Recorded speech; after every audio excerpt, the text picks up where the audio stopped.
Good morning, boys and girls.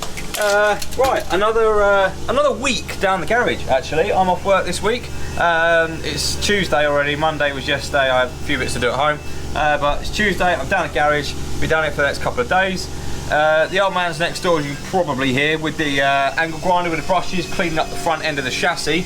I'm trying to remember where the last time we caught up was, but I think. And I'll show you the rest of the back of the car later on, but the back of the car is all back together. So it's been primered, it's had Raptor on it, all done and dusted in terms of coatings. Rear end was all reassembled, all gone back together, all nice and shiny and lovely. So we've had the car out, spun it round, gave it a wash, get some dust off it, spun it round, put it back in the garage, jacked the front up, started cleaning all the front down now, which is obviously what the old man's doing next door. Clean all the front down now. So he's hitting that with a wire brush in the grinder. I'm going to then sandblast all that afterwards, like we did with the back, and then get a coat of primer on it, get a coat of Raptor on it. That's the front end all in done, and we can start putting stuff back together. We have started assembling the engine. The engine is nearly back together. There's a few little bits left to go. I'm just about to paint these rocker covers. But apart from that, everything is pretty much back together. I've got to get a gasket I've ordered a gasket for this, so we've got to get that put on there. This is all back together. I've got to get a new crank pulley because I broke this one taking it out. So I need to order one of those up before it goes back in. But yeah, so apart from that, engine is back together, looking lovely. Nice to have got rid of those horrible red rocker covers off of there also. And then with our little elder block white air filter on top, and it looks looking quite good, ready to go back in. Obviously the gearbox is all done. You saw that a couple of videos ago. That's all done and dusted. So it's just a case of getting the front cleaned up, getting that shot blasted. There's the gearbox sitting down there. I'm going to crack on and paint these rocker covers. So we're going with a wrinkle finish black on the rocker covers. I'm thinking that will sort of, fit in quite nicely with the theme. So yeah, that is the plan for now. And then at some point, I also need to get on. I've got all the materials I need to make a strut. I've got all the materials I need to make a strut brace for that thing out there. As you can hear, the air tanks are just charging up. So yeah, I think we'll all be good. Hello. Hello. No, it doesn't want to be on the camera. So yeah, that is the plan. That is what we're going to crack on with. And yeah, I'll catch you in a little minute.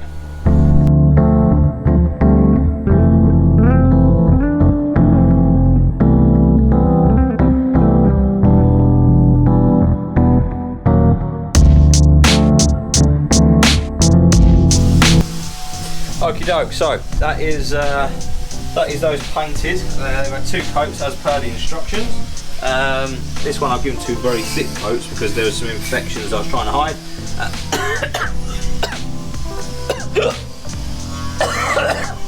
Wow, it's quite potent, this stuff, I'll be honest with you. So yeah, these are about 2 coats each. They're looking very nice. They've textured up lovely. They're exactly the effects I was looking for. So well happy with those. Obviously I've got the old infrared on, drying them off. So I'm going to let them sit for an hour or so. I'll probably only need the heater on for another 20 minutes or so and then let them cure. But yeah, we're all good. The old man's cracking on with the angle grinder, so whilst he's doing that, I'm going to have a quick look at my options for this. So basically I want to make myself a strut brace. But I can't find a strut brace that A, I like, and B, that fits because of, because of all of this gubbins in here. So the idea is, I've got some tubing bits and pieces, and I'm going to try and work out how I can squeeze in some sort of half-decent strut brace amongst it all. Go from there. So I'm going to ponder for a bit, and well, I'll let you know once I finish pondering.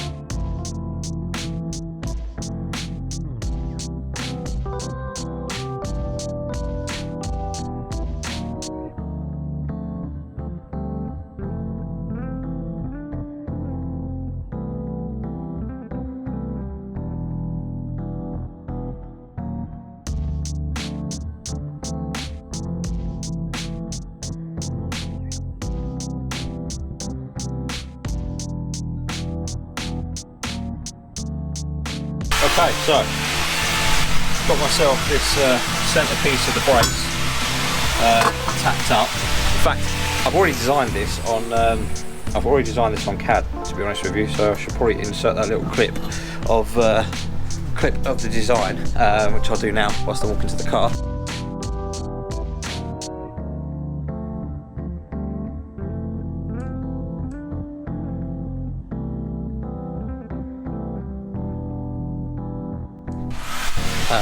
So yeah, that was my ballpark design. It's still very hot from where it's been tacked.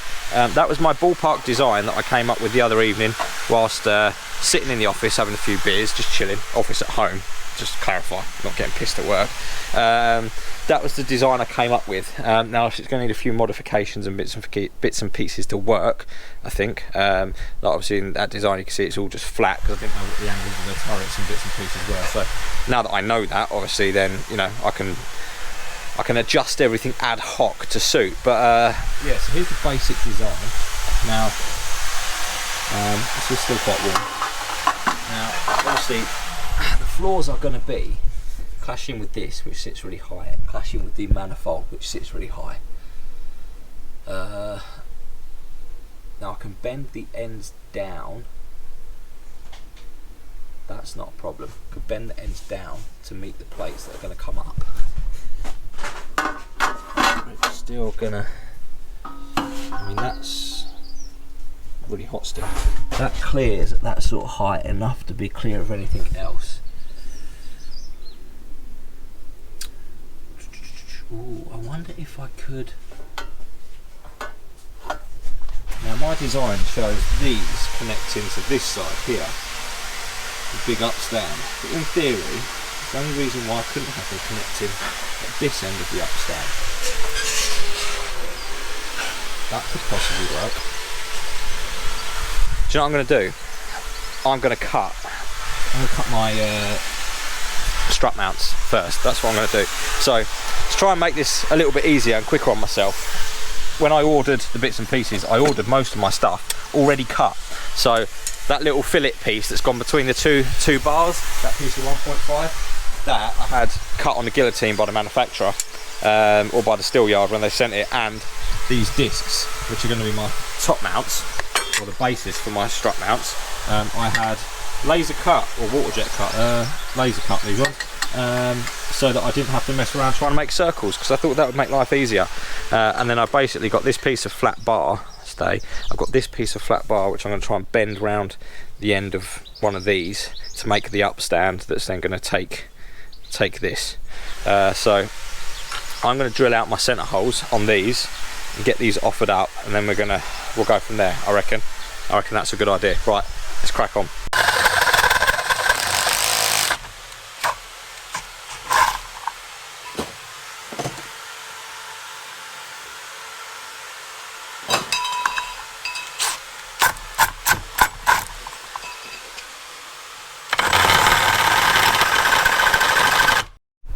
Okay, right, I'll try and do this very quickly before the battery dies, because it is only on 14%.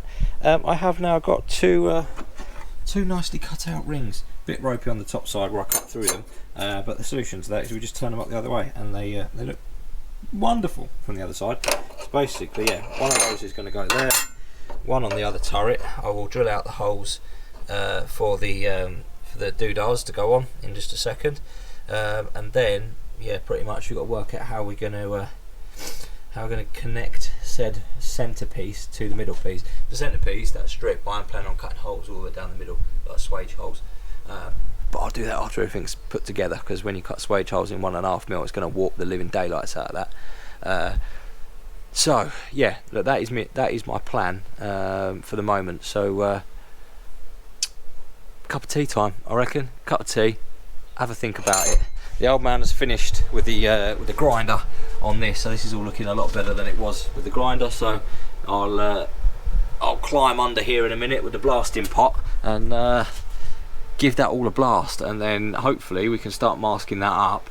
I don't know what the time is, but if there's a chance, we might be able to actually get some primer on this tonight, and then we'll be able to get some Raptor on it tomorrow, and then in theory, once that's done, she can start going back together. So we could be good. What I want to do is try and get this back down on all 4 wheels by the end of the week, ready to primer the engine bay. That would be nice. If I can, I'd like to try and get some primer on the engine bay. That would be an ideal position to be in. But again, I'm not going to rush it. So, right, cup of tea time. Okay, cup of tea, lunch, lots of sandblasting later. This drop brace is coming along. I'm sort of chipping away at this whilst I'm doing stuff next door. Basically, it's all bent up. It's a slight change from the original variation. Like I said, we were going to, but I'm now mounting on the back side of these plates as opposed to the front, because I needed that to get enough height to get a nice bend, so that it clears all of that. But yeah, this is what it looks like so far. These are, I sorted my angles out, and now these plates are tacked on originally are still a bit loose. In fact, they are exactly the thickness of the material, twice over loose. So I just need to break those off. This is why we only tack things and don't weld first time. But basically, yeah, just need to break those off, move them in the thickness of the material, get them re-tacked, get everything offered up, get it all tacked in place whilst it's on the car under strain, and go from there. Paint my turbo housing as well. I don't know if I like it, to be honest, but yeah, once I had that wrinkle finish black out, I'd paint the turbo housing, so I've done that, you know. Did also find out that's leaking oil down past the journal seal, but it'll do for now. It's not a lot of, get my words out, there's not a lot of play in it, just yeah, bit of oil seeping past. Right, I will show you the underside of the car in a minute. I'm not going to go in there just yet because it's got music playing in there and I don't want to get copyright infringement on my video. So yeah, that's where I'm at the moment. Let me go turn the music off and I'll show you the underside of the car. Okay, right, music off. Out of the car. Right, this is what it looks like. It's a bit like what the back of it looked like after we sandblasted the back of it. So yeah, it's all sort of been wire brushed, sandblasted, taken back as far as I think it needs to be taken, to be honest. Anything else that's on there has survived a wire brush in the drill, wire brush on the grinder, and it's survived carbonate abrasive being shot at it at God knows how much, 8 bar. So it's on there, probably good enough to adhere a coat of primer. So yeah, these little chassis legs here are done, inside is all done, there, all the way up, etc. This is all done in there. So the next step is a very painful process of masking up the body of the car, so that we don't get any primer on that. So yeah, that's going to be the next couple of hours, get all that masked up, then we can knock some primer up in the gun and we can have a go. Right, let's crack on. Righto, we did find, and it's the only bit of rust we found on the chassis anywhere, but we did find this gusset in here. It was like bubbling after we blasted it, and we considered leaving it, considered just going over the top of it, and I thought, nah, do you know what, let's dig at it. So we pulled at it, and I mean, this is what's come out of it. Essentially, behind the gusset it's just full of mud, and that's rotted it from the inside out. So thankfully everything else looks good behind the gusset. So I'm just going to clean all this out, cut myself up another little fillet and blob it in, basically, with a nice new little gusset in there. So right, I'm going to crack on with that. Right, so I started off with a MIG. It was really difficult because of the angle, basically. So I just, sorry, MIG, it's TIG. Started off with a TIG, really difficult because of the angle, and then I ended up filling up my tungsten. Well, I dabbed my tungsten, and then I filled it up with molten doodah that fell on it. So basically, I just blobbed it in real quick with the old MIG welder. So yeah, not the prettiest in the world, but it certainly do the job. So yeah, no, I think we're all good now to start masking off and get the chassis painted. I don't know what was inside the chassis rail, but there's lots of smoke coming out of the end of it. But yeah, we'll have a clean up, clean a massive pile of mud up, came out from the inside, and then yeah, mask it up and get it ready for some primer. Right, where do we get to? Right, we've done the front, just showing you that. Strut brace, I've taken out the car, so we've tacked it all up in place. It's all in one piece now. I've marked out where my holes are going to go down the middle. Like I said, I'm not going to fully, I've centre drilled them, but I'm not going to fully cut them out until after I've stitched weld stitch welded this because obviously I don't want to take a bulk of the metal out and then weld it and it will warp. So that's the thinking behind that.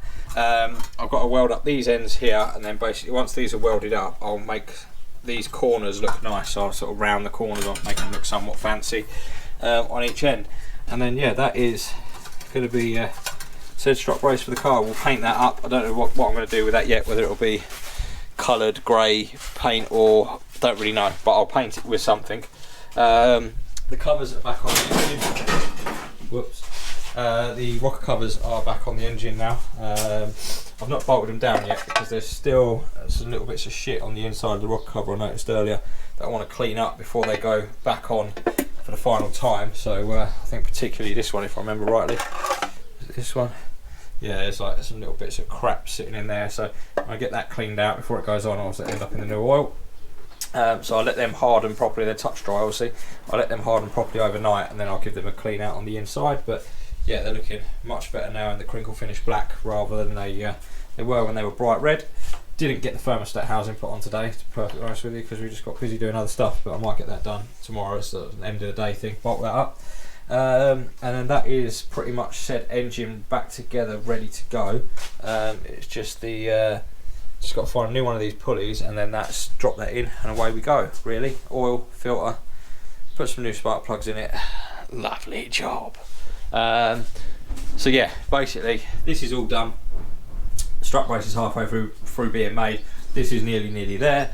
I will be back down here tomorrow to start masking and get some primer on the chassis rails and bits and pieces, so and get that primered up. I have ordered more Raptor because I realised I've run out, because I brought 2 bottles and I used 1 bottle and then there was a little bit left, so I ended up using both bottles on the back of the car, which was a bit overkill in the end, but it was better than being short anyway. So yeah, I've ordered that. Hopefully that will turn up tomorrow because I can get this masked, primered in the morning, Raptored in the afternoon, and then Thursday we can start bolting running gear back on and get back down its wheels, ready to then mask it up and put primer in the bay, ready for paint. So yeah, it's got to be done and dusted, I think, by the 29th of July, something like that. I'm not sure, end of July, so it's like midway through June, well, nearly the end of June now, so yeah, we better get cracking, don't we? Right, I will see you tomorrow. Ta-da.